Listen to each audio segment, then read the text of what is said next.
খেলার খবর, পাকিস্তানের টেস্ট সিরিজ জয়ী বাংলাদেশ দলকে পুরস্কৃত করছে বিসিবি। নাজমুল মুশফিকদের হাতে আজ বিকেলে 3,20,00,000 টাকার বোনাস তুলে দেবেন যুব ও ক্রীড়া উপদেষ্টা আসিফ মাহমুদ সজীব ভুঁইয়া। রাওয়ালপিন্ডিতে 2 টেস্টের সিরিজে টাইগারদের সামনে দাঁড়াতেই পারেনি বাবর আজমের দল। প্রথম টেস্টে 10 উইকেটে এবং দ্বিতীয় টেস্টে 6 উইকেটে জয় পায় বাংলাদেশ।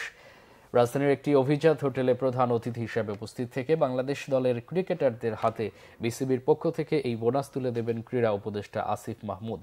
টেস্ট র্যাঙ্কিংয়ে 1 থেকে 6 নম্বর দলের বিপক্ষে ম্যাচ জিতলে 15 সদস্যের দলের প্রত্যেককে 4 লাখ টাকা বোনাস পান।